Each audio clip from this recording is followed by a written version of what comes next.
the only mind technique is mantra, repeated mantra, to lock out those negative scripts that we have in our head that are very difficult to get rid of. So what led you to the PhD in business? So you're obviously a lover of education. I am too. How did you get from what you were doing to business? Did it incite you? Was it something that you didn't understand that you wanted to study more of? No, I actually, when I came out of opera, I ended up in a large organization, and there were fabulous people there doing fantastic things. And then they would stand up in front of the group and they were just different people, and I meant to take over the world in a business sense, but I became passionate about how they performed, how one performs in front of an audience. And so I just kept studying. I was asked to present at a master's program down here in Melbourne, and I did. And then I said to them, I'd actually like to do this master's program.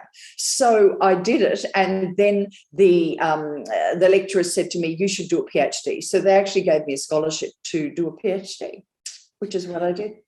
Do you think that, for me, higher education, I feel, or education in itself, isn't about the information that's being projected or received? It's the delivery system. I think that education, the people who write it have a completely different skill set to those who should be delivering it. And I'm assuming through your background, you're able to engage an audience with that information and deliver it in a way that every single person in that room can understand, regardless of their learning, the way in which they learn.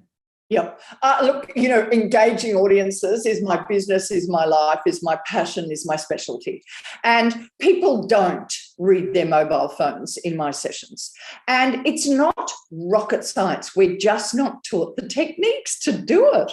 And so often we think it's the audience and the way they're responding, but it's our responsibility to guide their eye, to be of interest, to have great structure, to engage people.